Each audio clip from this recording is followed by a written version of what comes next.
C'était ton coup de gueule le mois dernier, Marc. Il t'a entendu, il a voulu te répondre. On accueille donc ce mois-ci notre journaliste Thomas Fourcroy qui, lui, a adoré la saison 3 de White Lotus. Mieux, il a carrément trouvé que c'était la meilleure des 3. Il va nous expliquer pourquoi. Bonjour Thomas. Exactement. Et pour vous expliquer pourquoi c'est la meilleure, je vais évidemment vous parler d'amour. Parce que oui, on dit souvent que l'amour dure 3 ans. Moi, je suis tombé amoureux 3 ans après, ou du moins après 3 saisons. Voilà, tout simplement parce que cette saison 3 de White Lotus est la meilleure. Alors, d'entrée, on a le droit à une fusillade, on a le droit au bruit des balles et, comme d'habitude, de langoureuses vacances entre riches, nos riches préférés, ceux qu'on adore détester. Alors, tout est question de flou ici, car c'est ça la différence entre cette saison 3 et les autres. Le flou qui entoure cette saison. Alors, pas un seul moment, la trame policière prend le dessus sur le reste.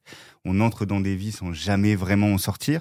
Alors, pêle-mêle, on a 3 copines bien trop belles pour s'entendre, une famille gâtée par un papa escroc à la dérive, une Charlotte Lebon aussi vénale que géniale. Elle a été facile, celle-là, on est d'accord. Et surtout, un mec motivé par son désir de vengeance, ou plutôt son délire de vengeance. Voilà. J'arrête pour tous les...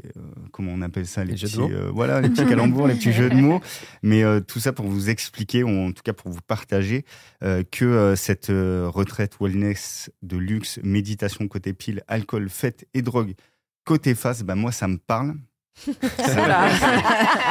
En tout cas, c'est un sacré cocktail qui fait voir trouble, évidemment, mais c'est là que cette saison fonctionne. On se laisse porter comme sur une vague aussi malsaine que sexy, jusqu'à nous faire croire que seuls les ultra riches ont des ennuis. Et c'est aussi pour ça que j'ai kiffé, parce que j'ai bien oublié mes problèmes. Et c'est aussi l'objectif des séries, de s'évader, effectivement. Allez, Marc, tu l'avais un peu descendu en flamme le mois dernier. Qu'est-ce que tu j'ai pas changé d'avis un mois plus tard. Le final ne t'a pas fait changer d'avis. Non, franchement, j'étais quand même assez déçu, globalement. En fait, je trouve que c'est le même mécanisme en fait, que les 2 premières saisons. Alors, moi, ce que j'aimerais savoir, c'est est-ce que tu avais vu du coup les 2 premières? Oui.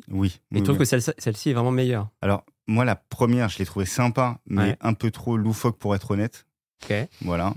Et la saison 2, je trouvais qu'elle avait elle était trop empreinte de cool, en fait. Il y avait Jennifer Coolidge, voilà, nouvelle idole des réseaux sociaux en 2 secondes, tout ça. Et là, je trouve qu'on sort un peu de ça. Et justement, ce flou artistique-là m'a plu, parce que on sait pas vraiment ce qu'on attend, mais on regarde quand même. Ouais. Alors, je tiens à préciser que j'ai adoré Pacifiction, donc c'est peut-être pour ça que j'aime ce genre de série un peu flou, mais moi, ça me parle. Ouais. Pacifiction, pour rappel pour les auditeurs, c'est un film avec Benoît Magimel. Où il se passe rien pendant 3 heures, mais à la plage. Ça. Non, mais ça, c'est vrai qu'en termes d'ambiance, mais en termes de... Voilà, il y a toujours ça fonctionne toujours chez White Lotus, mais je trouve que du coup, il se repose beaucoup là-dessus, et qui du coup, il se dispense presque faire des intrigues. Comme tu dis, effectivement, il y a un flou, on sait pas trop où ça va, c'est très long pour y aller. Et du coup, moi, ça me dérange quand même, parce qu'au bout d'un moment, j'ai quand même besoin d'un peu plus que ça.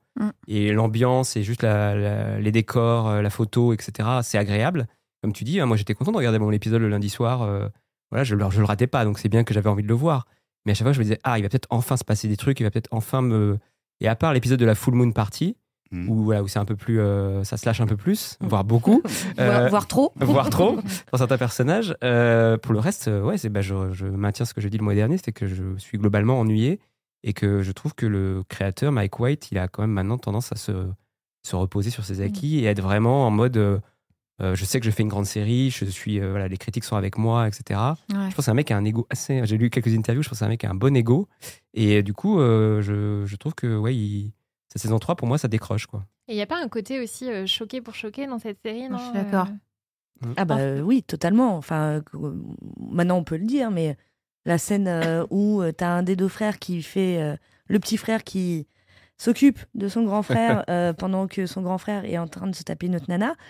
En fait, personne n'était prêt. Puis vraiment, pourquoi en fait? Quel esprit tordu s'est dit tiens, je vais mettre ça parce qu'en fait, peut-être que le gars il s'est rendu compte qu'on se faisait chier dans sa série. Enfin, je suis désolée Thomas, mais je pense qu'en fait, le seul truc c'est que tu as envie de vacances. Donc, le lundi soir, tu t'es dit avec Charlotte Lebon. Moi, j'aurais pas choisi elle. J'aurais choisi ma chouchoute depuis des années, Emily Wood, dont j'espère voir dans beaucoup de programmes. Mais moi, je suis comme Marc. Mais pire que ça, en fait, je suis en colère. J'ai perdu du temps de vie. Enfin, on a plein de séries qui sortent tous les jours. Et en fait, j'ai perdu du temps devant ça. Enfin, tu m'enlèves Parker Posey et les 3 folles. J'ai plus rien. En fait, Alors oui, c'est beau. Ah, ça, on peut pas dire que c'est pas beau. Hein. Mais le réal qui se tapote sur l'épaule en disant regardez, je fais des super plans et tout. Ok, moi, pas de souci, hein, fais-moi des beaux plans. En plus, je vis avec une réal, elle s'éclate en regardant, mais il faut qu'il se passe quelque chose. Enfin, voilà, si tu enlèves l'épisode de la Full Moon Party, il ne se passe rien. Et surtout, là où j'étais très en colère, c'est qu'au début, tu nous vends un truc genre il y a une fusillade et en fait, t'as 3 pétards à la fin. Enfin, tu te fous de moi. C'est-à-dire que là, on a l'impression que tout le monde va mourir, qu'il y a un commando qui est arrivé dans l'hôtel, ce qui aurait été super. Et en fait, non, il y a 3 pauvres Pékins qui se tirent dessus. Et pire que ça, sur le père, je suis désolée, je vais spoiler, Allez, je préviens. Donc il y a la famille, le père apprend qu'il est complètement ruiné. Et donc il se dit, tiens, je vais tuer tout le monde, sauf mon plus jeune, parce que le plus jeune, c'est le seul qui n'a pas besoin d'argent, qui me dit qu'il n'a pas besoin d'argent pour vivre. Et donc du coup, il décide de tuer toute sa famille, sauf le petit avec une boisson. Finalement, il change d'avis, tout le monde va se coucher. Et en fait, dans le checker, il reste à la fin du produit. Le plus jeune, qui est censé être le seul que le père ne veut pas tuer, se fait un petit milkshake ou un truc de protéines, le boit et on croit qu'il va mourir. Et en fait, il ne le tue pas. Enfin, la série ne le tue pas. Et je me dis, mais en fait, c'est complètement con parce que ça aurait eu du sens. J'avais pas envie qu'il meure. En plus, il est mimes, le pauvre. Enfin, quand il fait pas des gâteries à son frère. Mais il est super touchant. Mais, Oui, c'est vrai. mais en fait, le fait qu'il le sauve au dernier moment, t'es là, tu fais, mais en fait, non. La série, elle n'a même pas le courage là-dessus d'aller vraiment à fond là-dessus. Au bout de ses idées. Ouais, au bout de ses idées. Parce que c'est quand même toujours été une série cynique et une série, effectivement, comme tu disais, Thomas, qui prend les ultra riches vraiment comme des espèces de personnages un peu de foire, un peu affreux. Des animaux un peu. Enfin, il y a ce côté-là. Hein, il y a un côté succession là-dedans. Non ouais, il y a un côté succession. Alors moi, je trouve moins bien écrit en termes de dialogue. Voilà, les dialogues sont clairement pas au même niveau. Mais il y a encore effectivement, comme disait Émilie, du plaisir pour certaines performances d'acteurs, Parker Posey par exemple. Tu prends du plaisir à sa performance d'actrice, mais je trouve que c'est décorrélé du reste. En fait, c'est-à-dire qu'en gros, oui, ok, elle est drôle, mais en fait, pour le reste, son personnage n'est pas très intéressant. Et l'histoire de la famille, au bout d'un moment, moi, j'en pouvais plus. Alors vraiment, j'étais là, mais allez-y, hein, tu les tous, hein, parce que moi, j'en peux plus. Juste petite parenthèse, en fait, ce qui m'agace, c'est que le premier épisode est génial. J'ai adoré le premier épisode et après, je me suis ennuyée. Après, moi, je pense que c'est intéressant d'avoir des personnages. Ce côté flou, je trouve ça intéressant, effectivement. Le seul truc, c'est que j'ai l'impression qu'ils sont tombés dans leur propre piège en se disant qu'est-ce qui peut faire des news ? Qu'est-ce qui peut faire le buzz. Oui, c'était en ça que je disais un peu tout à l'heure, choqué pour choquer. Et je trouve que c'est un peu genre, ça va faire réagir. J'ai l'impression qu'il a perdu un peu de vue ce qu'il voulait faire avec cette série. C'était la première saison, du coup, il avait pas ça en tête. Et comme il a vu que ça devenait un produit super hype, un sujet de discussion, de débat, et que le moindre petit truc, genre la prothèse, est-ce qu'il a une prothèse, est-ce qu'il a pas une prothèse, ça devient un phénomène. Je pense qu'il s'est mis ça dans la tête et qu'il a sorti ces petits trucs et qu'il s'échappe un peu du truc original. Mais après, le côté les riches, les affreux, avec leurs problèmes existentiels, ça fonctionne. Et je pense pas que la série soit faite effectivement pour qu'il y ait des intrigues à laquelle tu t'accroches. Je pense pas que c'est le but non plus. Justement, moi, c'est ce qui m'a fait du bien d'avoir une série sans trop de cliffhanger, sans trop de moments comme ça de soubresauts. J'ai bien aimé me laisser porter tout simplement et d'être... un peu une petite fouine sur les plages de sable fin. Un côté voyeur, quoi. Exactement. Moi, c'est ce que j'ai vraiment kiffé. Et après, sur l'aspect choquant de la série, je sais pas, je trouve que une fois qu'on a vu, par exemple, Sans filtre au cinéma il y a quelques années, j'ai pas l'impression que ça tire trop non plus sur cette corde. Donc ça veut dire que tu seras... Après, moi, l'absence de cliffhanger, moi, ça a été une vraie problématique pour moi. Parce qu'en vrai, si j'avais pas eu la saison 1 et la saison 2 de The White Lotus, je pense que si j'avais débuté The White Lotus avec la saison 3, je n'aurais pas continué. Vraiment, et je comprends, et je trouve ça même noble de se dire, on va arrêter les cliffhangers, les trucs à la Mormano en fin d'épisode pour attirer le chaland.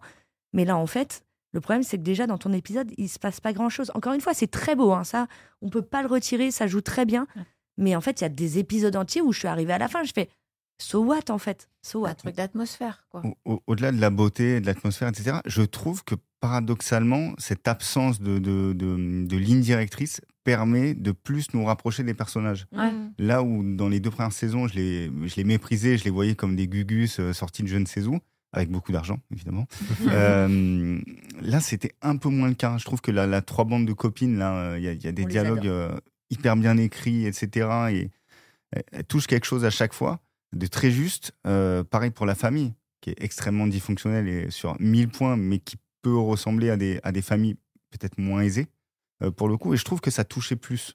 Donc ça veut dire que tu seras au rendez-vous pour la saison 4. Ouais. Et Marc et Émilie iront se faire un cocktail pendant ce temps. Ça dépend s'ils me remettent Parker Posey, oui. Parce qu'en fait, comme c'est la nouvelle Jennifer Coolidge, mettez-moi Parker Posey, peut-être j'irai regarder. Moi, elle me fait peur, cette meuf.